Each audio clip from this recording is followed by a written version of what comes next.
കാറ്റത്തെ കിളിക്കൂടിൻ്റെ ഇന്നത്തെ എപ്പിസോഡിലേക്ക് എല്ലാവർക്കും സ്വാഗതം. അങ്ങനെ സുഭാഷിൻ്റെ വീട്ടിൽ നിന്നും സുനന്ദയെ വലിച്ചു കൊണ്ടുവരുന്നുണ്ട് ലളിത. നീയേ കല്യാണം കഴിഞ്ഞ പെണ്ണ, നിനക്കിപ്പോൾ ഒരു കുടുംബമുണ്ട്, ആ കുടുംബത്തിൽ നന്നായി ജീവിക്കാൻ നോക്ക്, അല്ലാതെ ഇങ്ങനെ ഭാരിച്ച കാര്യങ്ങളിലൊന്നും ഇടപെടേണ്ട എന്ന് ലളിത പറയുമ്പോൾ, ഞാൻ കല്യാണം കഴിഞ്ഞ് ജീവിക്കുന്ന പെണ്ണാണെന്ന് എന്നെക്കാൾ നന്നായി സുഭാഷ് ചേട്ടനെ അറിയാം, ഒരു ഫോൺ ചെയ്താൽ കൂടി സുഭാഷ് ചേട്ടൻ എടുക്കാറില്ല എന്ന് സുനന്ദ പറയുമ്പോൾ, നീ എന്തിനാടി അവനെ ഫോൺ വിളിക്കുന്നേ എന്ന് അമ്മയും ചോദിക്കുന്നുണ്ട്.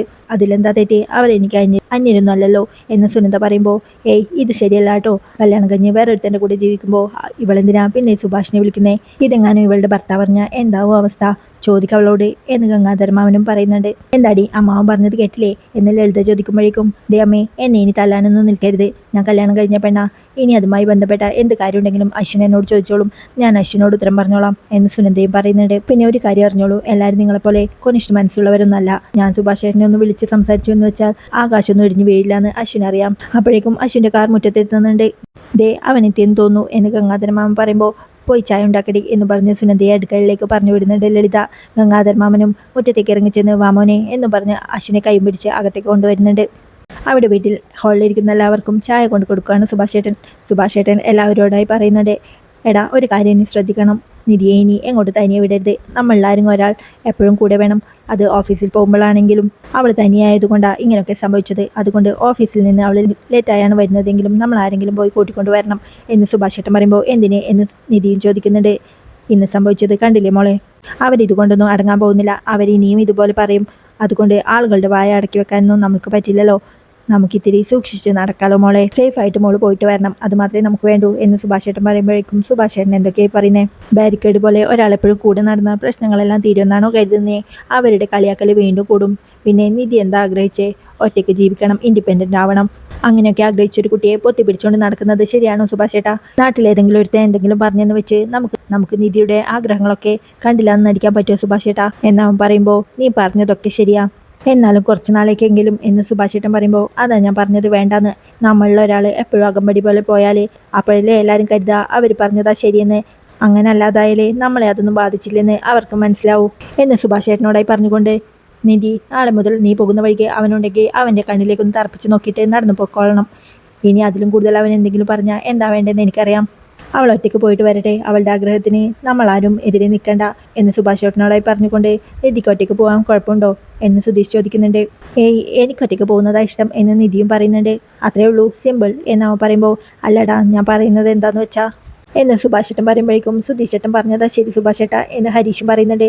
അപ്പോഴേക്കും നികേഷും, അത് തന്നെയാണ് സുഭാഷ് ചേട്ടാ നല്ലത്, ഏട്ടത്തി ഒറ്റയ്ക്ക് പോയിട്ട് വരട്ടെ എന്ന് പറയുമ്പോഴേക്കും സുധീഷും എന്തോ ആലോചിച്ചുകൊണ്ട് ചായ കുടിക്കാണ്. നിധിയും അവനെ നോക്കിക്കൊണ്ട് ഒന്ന് പുഞ്ചിരിക്കുന്നുണ്ട്. അപ്പോഴേക്കും നീതുവിൻ്റെ വീട്ടിലും എല്ലാവരും ചേർന്ന് നീതുവിനെ വഴക്ക് പറയാണ്.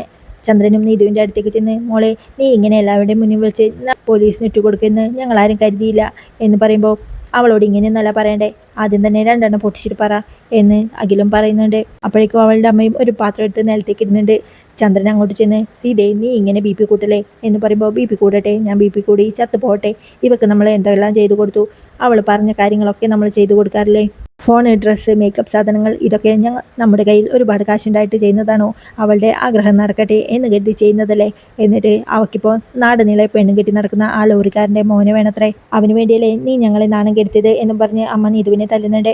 നാട്ടുകാരുടെ മുന്നിൽ വെച്ച് നീ ഞങ്ങളെ മുഴുവൻ ഒറ്റുകൊടുത്തില്ലേ, ഇപ്പോൾ നാട്ടുകാർക്ക് മുഴുവൻ കാര്യങ്ങളൊക്കെ മനസ്സിലായി, നീ എങ്ങനെ എൻ്റെ വയറ്റിൽ വന്ന് ജനിച്ചടി, ഇന്ന് മുതൽ എല്ലാം നിർത്തിക്കണം, കോളേജിൽ പോക്കും എല്ലാം എന്ന് പറഞ്ഞ് അമ്മ ദേഷ്യത്തോടെ പോകുമ്പോഴേക്കും അച്ഛനും അവളെ ഒന്ന് നോക്കിക്കൊണ്ട് മുറിയിലേക്ക് പോകുന്നുണ്ട്. അവളും ദേഷ്യത്തോടെ അഖിലിനെ ഒന്ന് നോക്കിക്കൊണ്ട് തൻ്റെ മുറിയിൽ ചെന്ന് കഥ കിടക്കാണ്. രാത്രിയാകുമ്പോൾ ഉറങ്ങാൻ കിടന്ന സുധീഷ് നിധി പറഞ്ഞ കാര്യങ്ങളും ഹരീഷ് നീതു തന്നെ പറ്റി പറഞ്ഞ കാര്യങ്ങളൊക്കെ ഓർത്തെടുക്കുന്നുണ്ട്. ഹരീഷ് എല്ലാം ആലോചിച്ച് ചിരിക്കുമ്പോഴേക്കും, നീ എന്തിനാടെ എങ്ങനെ ചിരിക്കുന്നത്, എന്നെ കാണുമ്പോൾ ചിരി വരുന്നുണ്ടോ എന്ന് സുധീഷും ചോദിക്കുന്നുണ്ട്. ഏയ് അതൊന്നും അല്ലപ്പാ, ഞാൻ വേറെ കാര്യം ആലോചിച്ച് ചിരിച്ചതാ എന്നവൻ പറയുമ്പോൾ, എന്ത് കാര്യം എന്ന് സുധീഷും ചോദിക്കുകയാണ്. ഹരീഷ് നാണത്തോടെ സുധീഷിൻ്റെ അരികിലേക്ക് വന്ന് അവൻ്റെ കവിളിൽ പിടിച്ച് ഉമ്മ വയ്ക്കുന്നുണ്ട്. ചീ എന്തിനാടാ എൻ്റെ കവിളിലൊക്കെ ഉമ്മ വൃത്തികേടാക്കിയില്ലേ, ആദ്യമായിട്ട് കിട്ടേണ്ട ഉമ്മയുടെ ആ ത്രില്ലങ്ങ് പോയി വൃത്തികേട്ടവൻ എന്ന് സുധീഷ് പറയുമ്പോൾ, അത് പിന്നെ സന്തോഷം ഓവർഫ്ലോ ആയപ്പോൾ അങ്ങനെ പറ്റിപ്പോയതാ എന്ന് ഹരീഷും പറയുന്നുണ്ട്. അതെന്താ പെട്ടെന്നൊരു സന്തോഷം എന്ന് സുധീഷ് ചോദിക്കുമ്പോൾ, അത് പിന്നെ നീതുവില്ലേ, അവൾ സൂപ്പറല്ലേ എന്ന് ചോദിക്കുമ്പോൾ, സൂപ്പർ എന്ന് പറയാൻ പറ്റില്ല, എന്നാലും അത്യാവശ്യം ഓക്കെയാ എന്ന് സുധീഷും പറയുന്നുണ്ട്. ഹരീഷ് അവനോട് അപ്പോഴേക്കും ദേഷ്യം വന്നു. കള്ളക്കാമുക, എടാ നിനക്ക് അവളെ ഇഷ്ടമാണെങ്കിൽ പിന്നെ എങ്ങനെയായാലും എന്താ, ഒരു പെണ്ണ് ഏറ്റവും സുന്ദരിയായിരിക്കുന്നത് അവളുടെ കാമുകന്റെ കണ്ണിലൂടെ നോക്കുമ്പോഴാണ്. അവളുടെ കാമുകന്റെ കണ്ണിൽ അവൾ ഏറ്റവും സുന്ദരിയായിരിക്കും. അവൾ ചിരിച്ചാലും മനസ്സിൽ മുല്ലപ്പൂ വിരിയും എന്നൊക്കെ പറയുമ്പോഴും സുധീഷ് നിധിയെക്കുറിച്ച് ആലോചിക്കുന്നുണ്ട്. അവളെ ഓർത്തുകൊണ്ട് സുധീഷ് അവളുടെ കണ്ണുകളെക്കുറിച്ചും സൗന്ദര്യത്തെക്കുറിച്ചും സാഹിത്യമൊക്കെ കലർത്തിക്കൊണ്ട് ഹരീഷിനോട് എന്തൊക്കെയോ പറയുന്നുണ്ട്. അത് കേട്ട് ഹരീഷും എനിക്കിങ്ങനെ സാഹിത്യമൊന്നും മനസ്സിലാവില്ല എന്ന് ഹരീഷ് പറയുമ്പോഴേക്കും എന്നിട്ട് സ്പാനറിനെ പറ്റിയും ഓയിലിനെ പറ്റിയും സംസാരിച്ചുകൊണ്ടിരുന്ന നീ ഇപ്പോൾ വെള്ളാരങ്കലിനെ പറ്റിയും പ്രേമത്തിനെ പറ്റിയൊക്കെ സംസാരിക്കാൻ തുടങ്ങിയതോ എന്ന് സുധീഷ് ചോദിക്കുന്നുണ്ട്. അതൊന്നല്ല സുധീഷ് ചേട്ടാ, ഞാൻ പറയാൻ ഉദ്ദേശിച്ചത് അവളുടെ മിടുക്കിനെ പറ്റിയാണ്. എനിക്ക് വേണ്ടി അവളുടെ വീട്ടുകാരെ പറ്റി തള്ളി പറഞ്ഞില്ലേ, അതും ആ പോലീസുകാരുടെ മുന്നിൽ വെച്ച്. ഇന്നത്തെ സംഭവത്തോടു കൂടി ഞാൻ അവളെ സിൻസിയറായിട്ട് സ്നേഹിക്കാൻ തുടങ്ങിയോ എന്നൊരു സംശയം എന്ന് ഹരീഷ് പറയുമ്പോൾ, എടാ അവളെ വിളിക്കാൻ തോന്നുന്നു, കാണാൻ തോന്നുന്നു, കടയിൽ വന്നിരുന്ന് സംസാരിക്കാൻ തോന്നുന്നു, അതൊക്കെ പ്രേമം തന്നെടാ പൊട്ടാ എന്ന് സുധീഷും പറയുന്നുണ്ട്. അല്ല, നീ അവളെ ഇന്ന് വിളിച്ചോ? നിന്റെ കൂടെ ഇത്രയും കട്ടക്ക് സപ്പോർട്ടായിട്ട് നിന്നിട്ട് അവളെ വിളിച്ചൊന്ന് സംസാരിക്കണ്ടേ എന്ന് സുധീഷ് ചോദിക്കുമ്പോൾ, അതിന് അവളുടെ കൈ ഫോണില്ലല്ലോ, എന്നെ വിളിക്കുന്നത് കണ്ട് അവളുടെ അമ്മ അതെടുത്ത് തല്ലിപ്പൊട്ടിച്ചു എന്ന് പറയുമ്പോൾ, ഓ അപ്പോൾ ഡൊമസ്റ്റിക് വയലൻസ് അനുഭവിക്കുന്ന കുട്ടിയാ നീതു എന്ന് സുധീഷും പറയുന്നുണ്ട്. അല്ല സുധീഷ് ചേട്ടാ, നമുക്കൊന്ന് അവിടെ വരെ പോയാലോ എന്ന് ചോദിക്കുമ്പോൾ, ഇപ്പോഴോ എന്ന് സുധീഷും ചോദിക്കുന്നുണ്ട്. ആ വേഗം പോയിട്ട് വരാം എന്നവൻ പറയുമ്പോൾ, എങ്കിൽ ശരി സുഭാഷ് ചേട്ടനോട് പറഞ്ഞിട്ട് പോവാം എന്ന് സുധീഷ് പറയുമ്പോൾ, അത് വേണ്ട, നമുക്ക് പെട്ടെന്ന് പോയിട്ട് വരാം, പ്ലീസ് വേഗം വാ എന്നും പറഞ്ഞ് അവൻ വേഗം മുടിയൊക്കെ ഒതുക്കുമ്പോഴേക്കും അവിടെ നീതുവും ആരും കാണാതെ മുറിയിൽ നിന്ന് പുറത്തിറങ്ങി അച്ഛൻ്റെ ഫോണും എടുത്ത് മുറിയിലേക്ക് ചെന്ന് ഹരീഷിനെ വിളിക്കുന്നുണ്ട്. ഫോൺ റിങ് ചെയ്യുമ്പോഴേക്കും ഹരീഷ് ഫോൺ എടുത്ത് അറിയാത്ത നമ്പറാണല്ലോ എന്ന് പറയുന്നുണ്ട്. ആരായിരിക്കും എന്ന് സുധീഷ് ചോദിക്കുമ്പോൾ, അറിയില്ല, എടുത്ത് നോക്കാം എന്ന് പറഞ്ഞ് കോൾ എടുക്കുന്നുണ്ട്. ഹലോ സുധീഷേ, ഞാനാ, അച്ഛൻ്റെ ഫോണാ, ആരും കാണാതെ എടുത്ത് വിളിക്കുന്നതാ എന്ന് അവൾ പറയുമ്പോൾ, എടി അവിടെ എന്തെങ്കിലും കുഴപ്പമുണ്ടോ എന്ന് സുധീഷ് ചോദിക്കുമ്പോൾ, ഇവിടെ കുഴപ്പം തന്നെയാ, ആകെ അടി വഴക്ക്, ഞാനൊന്നും മിണ്ടാതെ നിൽക്കുക, തിരിച്ചെന്തെങ്കിലും പറഞ്ഞാൽ അടിയുടെ അളവ് കൂടും, പിന്നെ നീ എന്നെ പറ്റി ആലോചിക്കുന്നു കരുതി അതാ ഇത്ര റിസ്ക് എടുത്ത് ഫോൺ എടുത്ത് വിളിച്ചത് എന്നവൾ പറയുമ്പോൾ, എടി അവർ നിന്നെ നല്ലോണം തല്ലിയോ എന്നവന് ചോദിക്കുന്നുണ്ട്. അതൊന്നും കുഴപ്പമില്ല, നീ എന്നെ മൈൻഡ് ചെയ്യാതെ നടന്ന കാലത്ത് എനിക്ക് തോന്നിയ വിഷമമൊന്നും ഇപ്പോൾ തോന്നില്ല എന്നവളും പറയുന്നുണ്ട്. എടി എന്തെങ്കിലും കുഴപ്പമുണ്ടെങ്കിൽ എന്നെ വിളിക്കണേ, നിന്നെ വിളിക്കാൻ ഫോണില്ലല്ലോ, അതാ ഞാൻ വിളിക്കാത്തത് എന്നവൻ പറയുമ്പോൾ, എനിക്കിവിടെ കുഴപ്പമൊന്നുമില്ല, ടെൻഷൻ അടിക്കാതെ ഉറങ്ങിക്കോ എന്ന് നീതുവും പറയുന്നുണ്ട്. എടി നിന്നെപ്പറ്റി ഞാൻ സുധീഷ് ചേട്ടനോട് സംസാരിക്കുമ്പോഴാണ് കോൾ വന്നേ എന്നവൻ പറയുമ്പോൾ, നീ എന്നെ മിസ് ചെയ്യുന്നുണ്ടെന്ന് എനിക്ക് തോന്നി, അതാ ഞാനും ഫോൺ എടുത്ത് വിളിച്ചേ, ശരി ഞാൻ വെക്കാം, ഇനി വിളിക്കല്ലേ, ഇത് അച്ഛൻ്റെ ഫോണാ എന്ന് പറഞ്ഞ് നീതു കോൾ കട്ട് ചെയ്യുന്നുണ്ട്. ഇപ്പോൾ സമാധാനമായാലോ, ഇനി പോകണ്ടല്ലോ എന്ന് സുധീഷ് ചോദിക്കുമ്പോൾ, വേണ്ട എന്ന് ഹരീഷും ഒരു ചിരിയോടെ പറയുന്നുണ്ട്. ആഹാ കള്ളക്കാമുകൻ, ഒരു പെണ്ണ് മുഖത്ത് പോലും നോക്കാത്ത നിനക്ക് വരെ പെണ്ണ് കിട്ടി, എല്ലാ തരത്തിലും ട്രൈ ചെയ്യുന്ന ഞാനിപ്പോഴും ഇവിടെ ഇങ്ങനെയുണ്ട് എന്നവൻ പറയുമ്പോൾ, സുധീഷ് ചേട്ടൻ ടെൻഷൻ അടിക്കാതെ, എല്ലാ പട്ടിക്കും ഒരു കാലം വരും എന്നല്ലേ, സുധീഷ് ചേട്ടൻ്റെ കാലവും അടുത്ത് വരും എന്നവനും പറയുന്നുണ്ട്. നീ എന്നെ പട്ടിയാക്കിയല്ലേ എന്നവൻ പറയുമ്പോഴേക്കും ഹരീഷും ഞാൻ അങ്ങനെയല്ല പറഞ്ഞത് എന്ന് പറയുന്നുണ്ട്. സുധീഷ് അവനെ തല്ലാനായി ഓടിക്കുമ്പോഴേക്കും ഹരീഷും ഹാളിലൂടെ ഓടാണ്. അപ്പോഴേക്കും സുഭാഷ് ചേട്ടനും അങ്ങോട്ട് വരുന്നുണ്ട്. എന്താ പുതിയ പ്രശ്നം എന്ന് ചോദിക്കുമ്പോഴേക്കും ഞങ്ങൾ തമ്മിൽ പ്രശ്നമൊന്നുമില്ലല്ലോ എന്നവരും പറയുന്നുണ്ട്. അപ്പോഴേക്കും നികേഷും അങ്ങോട്ട് എത്താണ്. പിന്നെ എന്തിനാ ഹരീഷ് ചേട്ടനായിട്ട് ഓടിച്ചേ എന്ന് നികേഷ് ചോദിക്കുമ്പോൾ, അതൊന്നുമില്ല, അവൻ എനിക്കൊരു ഉമ്മ തന്നു, അത് തിരിച്ചു കൊടുക്കാൻ വേണ്ടി ഓടിയതാ എന്ന് സുധീഷും പറയുന്നുണ്ട്. എന്താ എന്ന് സംശയത്തോടെ നികേഷ് ചോദിക്കുമ്പോഴേക്കും, അവൻ എനിക്കൊരു ഉമ്മ തന്നിട്ട് ഓടിയതാ, അത് തിരിച്ചു കൊടുക്കാൻ ഞാൻ പുറകെ ഓടി, അത്രേ ഉള്ളൂ എന്നും പറഞ്ഞ് ഹരീഷിനെ പിടിച്ചുകൊണ്ട് ഒരു ഉമ്മ വയ്ക്കുന്നുണ്ട്. എന്നാൽ പിന്നെ നമുക്ക് കിടന്നാലോ എന്നും പറഞ്ഞ് സുധീഷും ഹരീഷും പായയിലേക്ക് കിടക്കാണ്. ഇങ്ങനെ വിചിത്രമായ സ്വഭാവമുള്ള രണ്ടെണ്ണം എന്നും പറഞ്ഞ് നികേഷിനോടായി പഠിച്ചത് മതി, കിടക്കാൻ നോക്ക് എന്നും പറഞ്ഞ് സുഭാഷ് ചേട്ടനും പായ വിരിച്ച് കിടക്കുന്നുണ്ട്. അങ്ങനെ എല്ലാവരും ഉറങ്ങാൻ കിടക്കാണ്. കുറേ രാത്രിയായിട്ടും സുഭാഷ് ചേട്ടന് മാത്രം ഉറങ്ങാൻ പറ്റുന്നില്ല. സുഭാഷ് ചേട്ടൻ രാവിലത്തെ കാര്യങ്ങളൊക്കെ വീണ്ടും ഓർത്ത് ഉറക്കം വരാതെ സുഭാഷും പെട്ടെന്ന് എഴുന്നേറ്റ് നികേഷിനെ ഹരീഷിനെ വിളിക്കുന്നുണ്ട്. രാവിലത്തെ കാര്യം നിങ്ങൾക്ക് ഓർമ്മയില്ലേ, നിധിക്ക് എന്തുമാത്രം വിഷമായി കാണും എന്ന് സുഭാഷ് ചേട്ടൻ പറയുമ്പോൾ, അതിന് അവന് നന്നായി കൊടുത്തില്ലേ സുഭാഷ് ചേട്ടാ എന്ന് നികേഷും പറയുന്നുണ്ട്.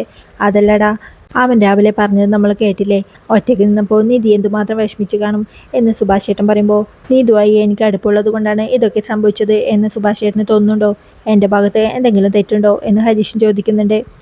അതല്ലടാ ഞാൻ ഉദ്ദേശിച്ചേ, ഈ നാട്ടിലെ ആളുകളെ കണ്ടില്ലേ, നിധി നമ്മളെ ചേട്ടനും അനിയന്മാരും ഒക്കെ ആയിട്ടാണ് കാണുന്നേ, പക്ഷേ നാട്ടുകാർ ഒറ്റ നിമിഷം കൊണ്ട് എല്ലാം മാറ്റിയില്ലേ എന്ന് സുഭാഷ് ചേട്ടൻ പറയുമ്പോൾ, നാട്ടുകാരുടെ കാര്യമൊക്കെ വിട് സുഭാഷ് ചേട്ടാ, അവരുടെ ശരിക്കുള്ള മുഖം കാണണമെങ്കിൽ സോഷ്യൽ മീഡിയയിൽ നോക്കണം എന്ന് ഹരീഷ് പറയുമ്പോഴേക്കും, എടാ എൻ്റെ ടെൻഷൻ അതല്ല, നിധിക്കിനിയും ഇതുപോലുള്ള സിറ്റുവേഷൻസ് വന്നാലോ, നാട്ടുകാരുടെ വായെടുപ്പിക്കാൻ നമുക്ക് പറ്റില്ലല്ലോ, ആളുകൾ ഇനിയും അവളെ പരിഹസിക്കാതിരിക്കാൻ നമ്മൾ വേണ്ടത് ചെയ്യണം എന്ന് സുഭാഷ് ചേട്ടൻ പറയുമ്പോൾ, നമ്മൾ എന്ത് ചെയ്യണമെന്നാണ് സുഭാഷ് ചേട്ടൻ പറയുന്നത്, ആളുകളോട് ചെന്ന് പറയാൻ പറ്റുമോ, അവന് കിട്ടിയ അടിക്ക് ഇനി അവനൊരിക്കലും ഇങ്ങനൊന്നും പറയുന്നു തോന്നില്ല എന്ന് നികേഷ് പറയുമ്പോഴേക്കും, അതല്ലടാ, ആളുകൾക്ക് ഇപ്പം ഇങ്ങനെ പറയാൻ ഒരവസരം ഉണ്ടായില്ലേ, ഇനി ഓരോ അവസരത്തിലും അവരിത് തന്നെ പറയും എന്ന് സുഭാഷ് ചേട്ടൻ പറയുമ്പോഴേക്കും ടെൻഷനോടെ ആലോചിച്ചിരിക്കുന്ന ഹരീഷിനെ കാണിക്കുന്നിടത്താണ് ഇന്നത്തെ എപ്പിസോഡ് അവസാനിക്കുന്നത്.